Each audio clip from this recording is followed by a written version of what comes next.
नमस्कार दोस्तों उत्तराखंड के उत्तरकाशी में बादल फटने से 12 लोग मलबे में दब गए और दोस्तों 60 लोगों से अधिक की लापता होने की खबर है। दोस्तों उत्तरकाशी के धराली में बादल फटने का जो वीडियो है वह दिल दहला देने वाला है। वीडियो में देखा जा सकता है कि कैसे कुछ सेकंड में सब कुछ तबाह हो जाता है। जहां से यह वीडियो बनाया गया वहां से लोगों की चीखें आ रही है और भागने की बातें कह रहे हैं। दरअसल दोस्तों उत्तराखंड और हिमाचल प्रदेश ऐसे राज्य है जहां मानसून के समय में अक्सर बादल फटने की खबर आती रहती है।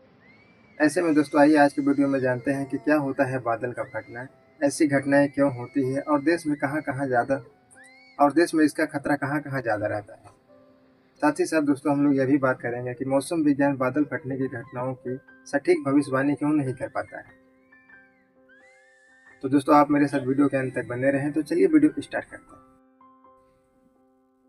दोस्तों मौसम विभाग के मुताबिक अगर किसी छोटे इलाके में 1 घंटे में 10 सेंटीमीटर या उससे अधिक की बारिश होती है तो उसे बादल फटना कहते हैं। दोस्तों बादल फटने की घटनाएं दो चीजों पर निर्भर करती है। पहली है उस जगह की भौगोलिक स्थिति और दूसरी है मौसम। जैसे कि दोस्तों हम लोग सभी जानते हैं कि सूरज की धूप से समुद्र के पानी और नदियों का पानी वाष्प बनकर ऊपर उठता है। ऊपर उठने के बाद ठंडा होकर पानी बूंदों के रूप में धरती पर गिरती है। इसी को हम लोग वर्षा कहते हैं। दोस्तों पहाड़ी इलाकों में क्या होता है कि जब भी मानसून हवाएं या नमी वाले हवाएं पहाड़ों से टकराती है तो वह तेजी से ऊपर उठने लगती है। ऊंचाई पर पहुंचने पर वह ठंडी हो जाती है। इस तरह से दोस्तों भाप अचानक पानी के बूंदों में बदल जाती है और उस जगह पे भारी बारिश होगी। इसी को दोस्तों बादल का फटना कहते हैं। दोस्तों इस तरह से भारी बारिश पहाड़ी इलाकों में तबाही लेकर आती है। पहाड़ दरकने लगते हैं। भारी बारिश के साथ तेजी से आबादी की तरफ बढ़ने वाला मलबा अपने साथ बहुत सारी चीजों को बहा कर ले जाती है और काफी मात्रा में क्षति पहुंचाती है।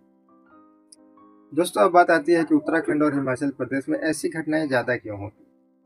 तो दोस्तों बात ऐसी है कि मानसून में नमी से भरे हुए हवाएं जो होती है अरब सागर और बंगाल की खाड़ी से हिमालय की तरफ बढ़ती है।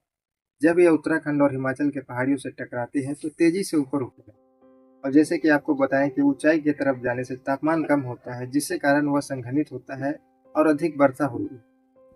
इसके अलावा दोस्तों उत्तराखंड और हिमाचल प्रदेश में घाटियां बहुत संकरी होती है जिससे यहाँ तूफानी बादल फंस जाते हैं और तेजी से निकल नहीं पाते हैं। यही वजह से कम जगह में अधिक बारिश होती है, जिसका नतीजा यह होता है कि बहुत सारी जगहों में बादल फटने जैसी घटनाएं देखी जाती हैं। आइए दोस्तों बात करते हैं कि भारत में कहां कहां बादल फटने का खतरा ज्यादा रहता है। तो दोस्तों बात ऐसे है कि भारत में बादल फटने की घटनाएं आमतौर पर हिमालय और पश्चिमी घाटी क्षेत्रों में होती है। इसमें दोस्तों जम्मू कश्मीर, लद्दाख, हिमाचल प्रदेश, उत्तराखंड, सिक्किम और अरुणाचल प्रदेश शामिल है। वही दोस्तों हम लोग पश्चिमी घाट की बात करें तो वहाँ केरल, कर्नाटक और महाराष्ट्र के कुछ हिस्सों में इसका खतरा काफी कम रहता है। आइए दोस्तों अब बात करते हैं कि बादल फटने की घटनाएं कब ज्यादा होती है। दोस्तों बादल फटने की घटनाएं मानसून और प्री मानसून में ज्यादा होती है। ये घटनाएं ज्यादा मई से लेकर अगस्त के बीच में होती है। लेकिन दोस्तों यहाँ सवाल उठता है कि भारत का मौसम विभाग जो सुनामी तूफान की चेतावनी देती है, लेकिन बादल फटने की घटनाओं को सटीक भविष्यवाणी क्यों नहीं कर पाता। दोस्तों भारत का जो मौसम विभाग होता है वह भूकंप की जानकारी सिस्मिक सेंसर से, सुनामी की जानकारी समुद्री सेंसर से और तूफान की जानकारी सैटेलाइट और रडार के माध्यम से भविष्यवाणी करके हमें देती है।